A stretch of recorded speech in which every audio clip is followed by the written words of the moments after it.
Okay, Assalamualaikum guys. Welcome back to Mr. Adam Official. Okay, hari ini sangat berbeza kerana kita di dalam fasa lockdown 3.0. Jadi kami sebagai explorer tak dapat untuk keluar buat sementara waktu. Kami akan patuh apa pun peraturan ataupun SOP yang perlu kami patuhi dengan kerajaan. Jadi hari ini saya ambil peluang untuk bercerita kisah yang terjadi pada diri saya sendiri. Tajuk kita hari ini adalah bunian.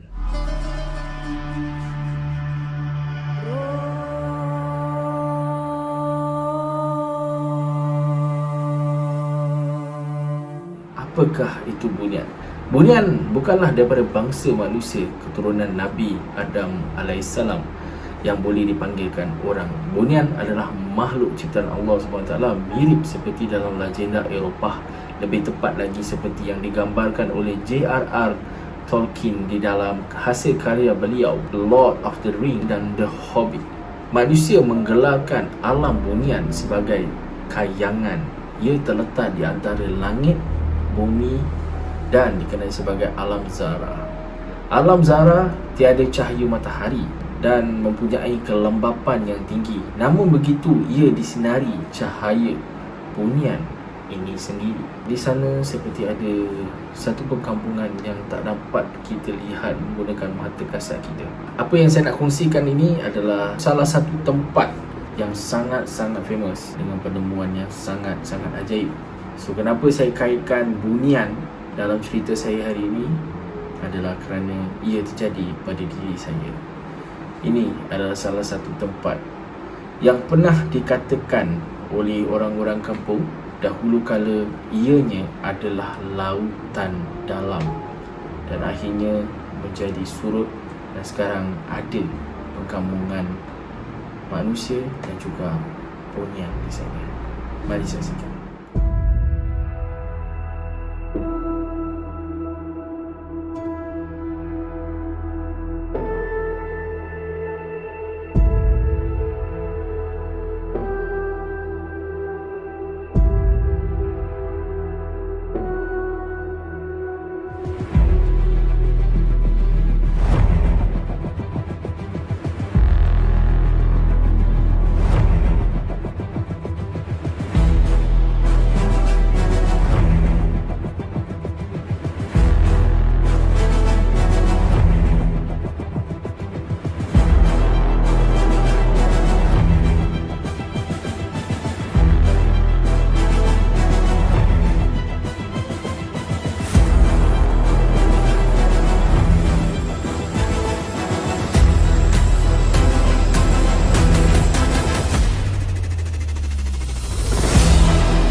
Longgokan batu putih yang semakin membesar di sebuah kebun sawit di Parit Sulong menimbulkan misteri apatah lagi apabila ia dikaitkan dengan pelbagai kisah pelik.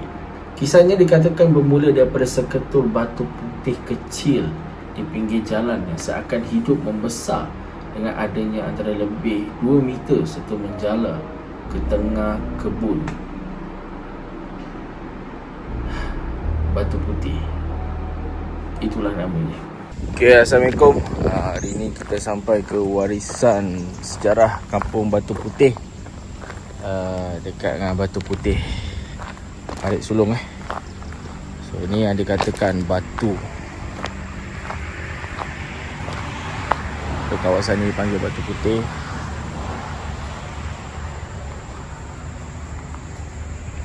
Kerana batu ni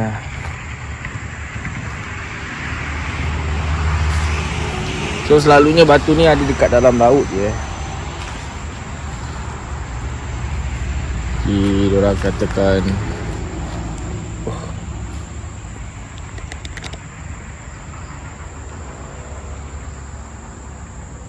So ni So dikatakan kawasan perkampungan Bunian. Saya singgah sebentar ke sini. Jadi saya singgah sebentar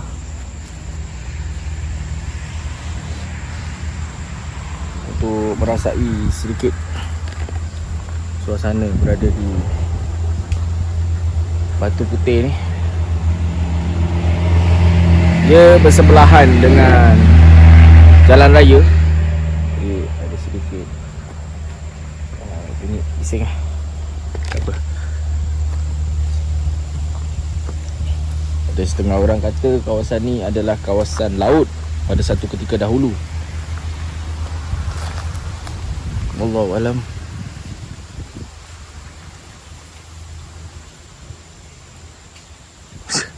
Asal saya rasa berlainan kat kawasan ni. Hai ya Allah ya Rabbi. Apa tu?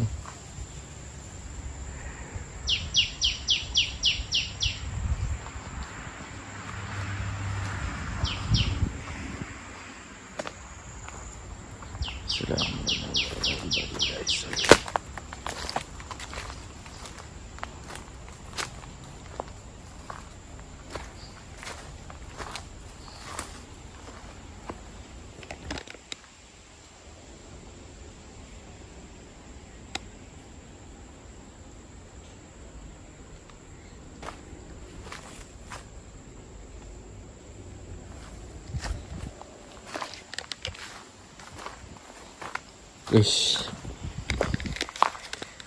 Saya rasa sangat lain kat sini. Aduh, kenapa ni?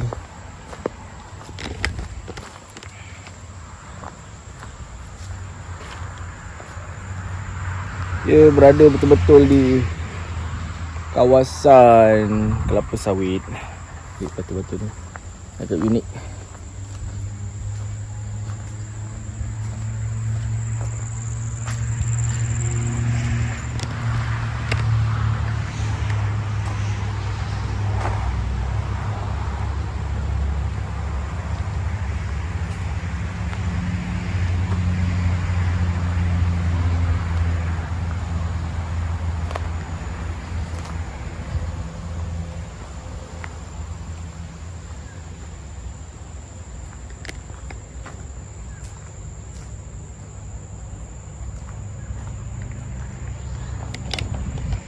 Saya tak pernah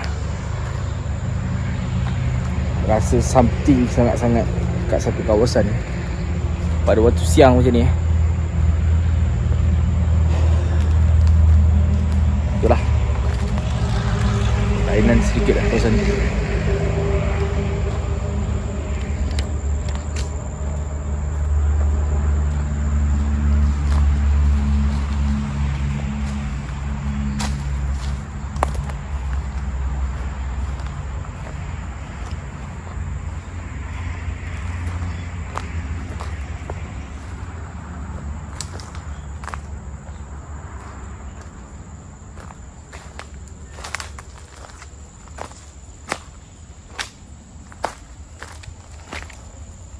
Inilah keadaan Batu Putih ni.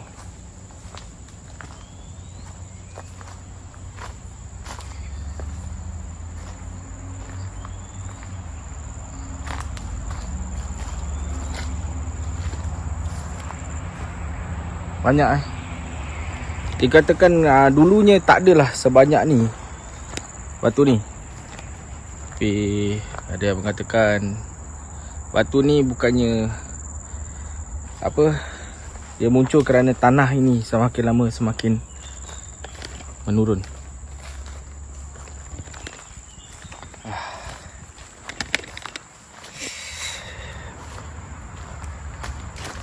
Saya tak tahu kenapa saya tak boleh lama kat sini. Saya buat sedikit penceritaan lah kat batu ni. Journey saya bergerak secara solo pergi negeri ke negeri. Okay, saya pilih penutup di Batu Pahat, Batu Putih, Tarik Sulong. Penceritaan di balik tabir apa yang berlaku sepanjang pergerakan sendirian saya ke negeri. Jumpa pada malam ni. Saya akan buat penceritaan di sini. Assalamualaikum.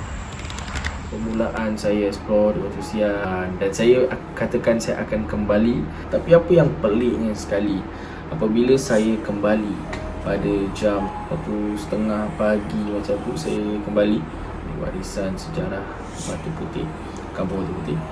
Jadi saya dah sampai situ. Saya mulakan eksplorasi saya dengan baca Bismillahirrahmanirrahim ketika itu. Dan saya terus bergerak. Pada mula saya memulakan perjalanan saya ke arah batu hadapan. Okey, anda boleh lihat saya dah suruh batu tu.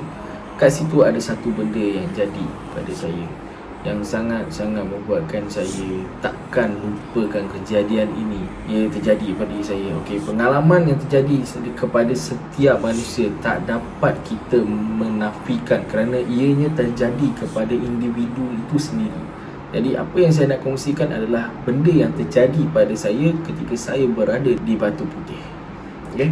Batu Putih ni memang seluruh kampung ada cakap dengan saya lah, ia adalah perkampungan bunian. Sebagai urban explorer, kami hanya ingin mengkaji ataupun ingin merasai apa yang dikatakan di kawasan itu. Jadi saya masuk dengan lafaz Bismillahirrahmanirrahim dengan niat hati hanya ingin menziarahi kawasan itu tanpa ingin mengganggu. Saya tak bawa sesiapa dan saya hanya berseorangan diri ketika itu, dan saya masuk dalam.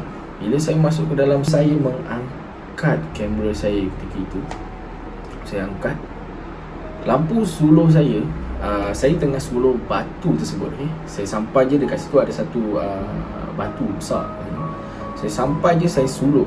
Mana time tu kawasan tu memang sangat gelap. Walaupun ia berdekatan dengan jalan raya, tapi dekat situ tak ada lampu jalan. Lampu jalan kawasan ada, satu kawasan tak ada. Jadi dekat kawasan Batu Putih ni lampu dia tak ada.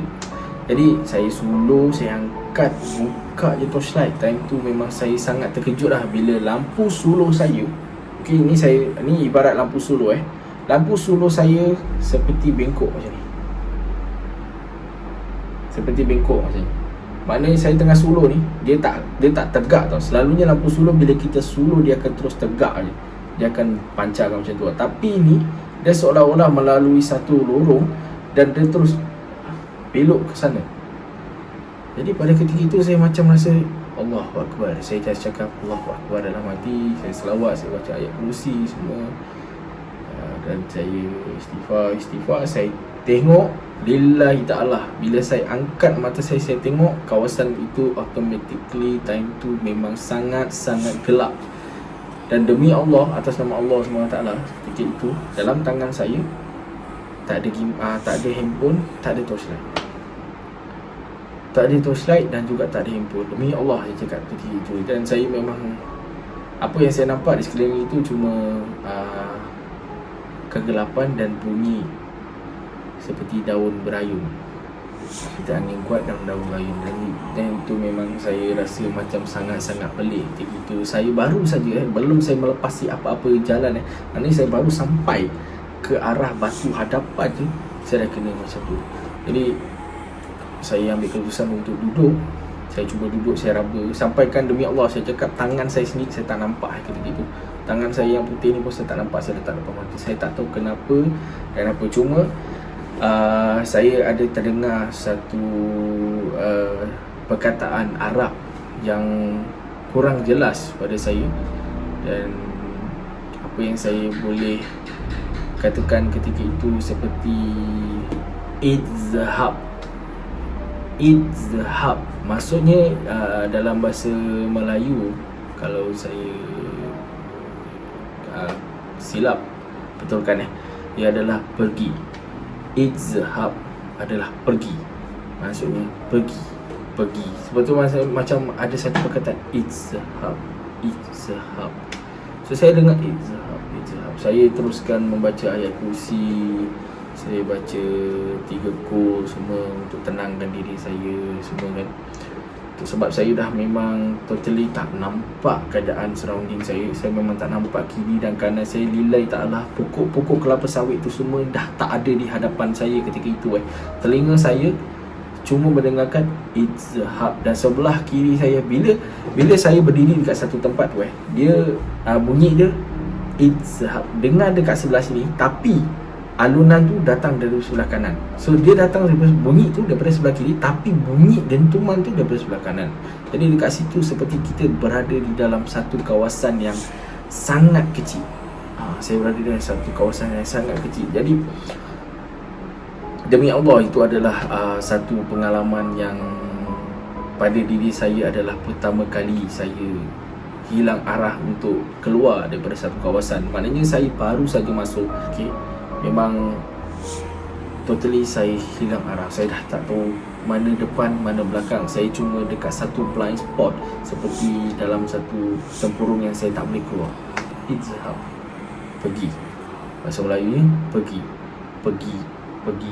Benda tu macam attack saya di seluruh arah. Tapi macam mana saya nak pergi, sedangkan saya pun tak tahu macam mana saya nak bergerak. Anda bayangkan, lillahi ta'ala, saya tak tahulah macam mana benda tu boleh terjadi. Itu adalah salah satu daripada luar jangkaan saya. Kerana setiap satu kawasan yang saya pergi, selalunya saya akan kaji sepenuhnya lah. Di kawasan ini memang saya dah tahu ia adalah salah satu kawasan bunian. Tapi cuma macam saya cakap kepada anda semua, ke sana untuk merasai suasana malam dan juga ingin merasai apa yang diceritakan oleh orang-orang kampung di sana. Allah SWT lebih tahulah apa yang terjadi kat sana. Jadi saya pun ikutkan apa yang terjadi. Syukur Alhamdulillah sangat-sangat ketika itu, bila saya membaca dalam hati ayat kursi, saya sedikit ayat Al-Quran dan juga 3 kul, saya istighfar, saya zikir kat situ, dan juga saya kejar mata dengan niat untuk saya lepaslah daripada apa yang cuba untuk menyesatkan saya kat situ. Ketika itulah baru saya dapat rasa macam ada 3, seperti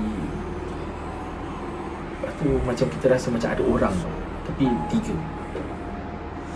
Tapi dapat aura tu, dia bau dia tu macam bau wangi sangat. Wangi, memang lagi wangi daripada bunga kasturi. Sangat wangi. Jadi saya terdengar lagi sekali ayat pergi tu. Kali ni ia lebih jelas, dan suara tu adalah suara seorang wanita. Pergi. Dia seolah-olah dia cakap tu pergi.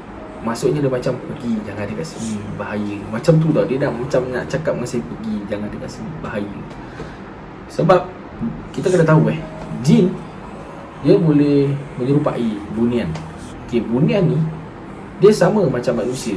Dia boleh berkahwin, dia ada jantina, dia ada lelaki, ada perempuan.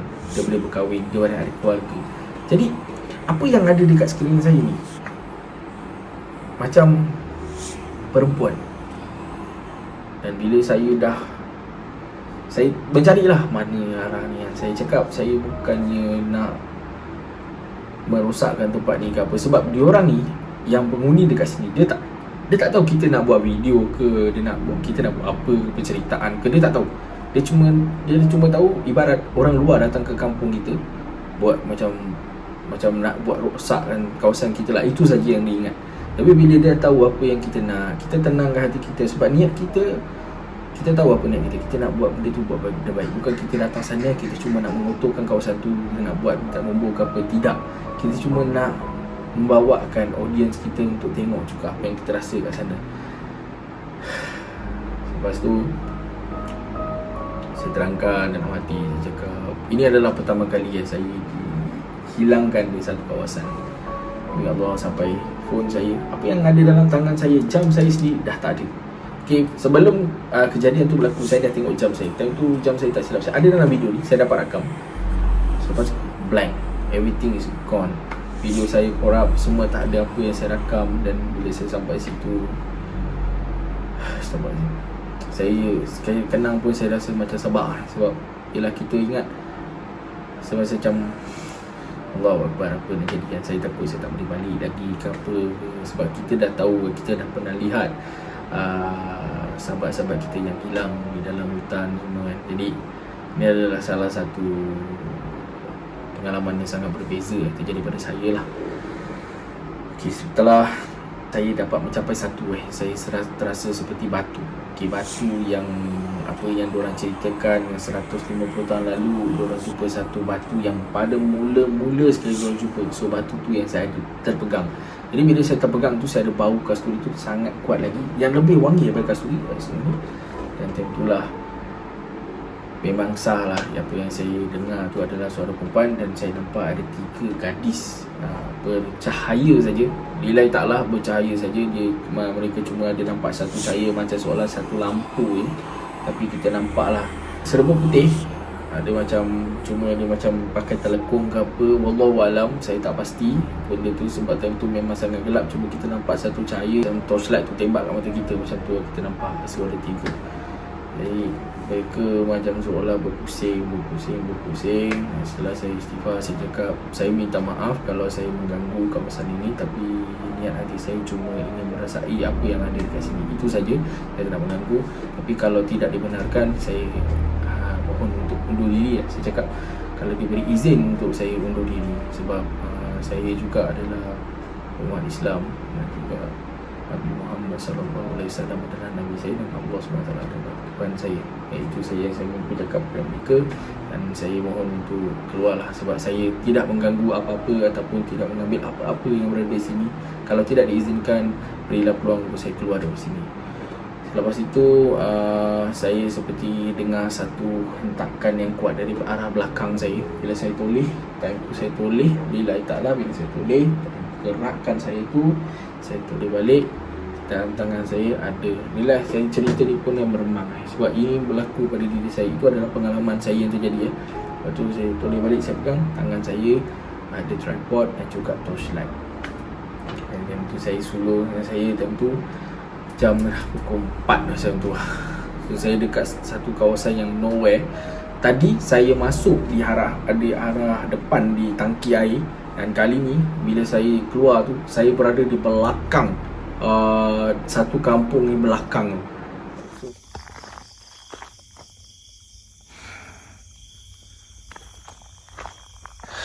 Saya tak tahu saya kat area mana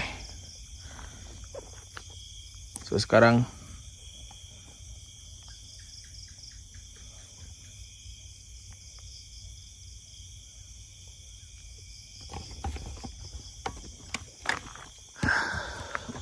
meremang sikit lah sini. Sudah pukul 4, saya sesak kat dalam ni. Allahu Akbar. Ada satu kampung, ada rumah-rumah lah. Tapi dah pukul 4 dan mungkin orang akan ingat saya nak rompak ke apa. So saya bergegas pergi ke kereta saya yang berada di tangki air. Saya cari jalan. Tapi ada satu pakcik Pakcik Bilal nama dia. So dia time tu dia tengah ronda. Dia tahan saya, dia cakap, nak pergi mana ni dek?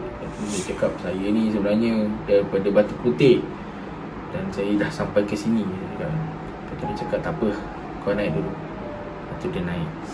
Lepas tu dia ceritalah, kau ni ada kena apa-apa ke? Saya cakap, tak ada pakcik, saya cuma sesat sikit lah. Saya tak ada cerita apa-apa pasal benda yang terjadi pada saya. Bila sampai sana dia cakap, kau hati-hati nak masuk sini, tempat sini ada kelebihan tu bolehlah nampak, kalau tak ada kelebihan tu nasib lah, dia cakap gitu. Lihat, kecuali mereka-mereka yang dianugerahkan ilmu, makrifat dan juga laduni.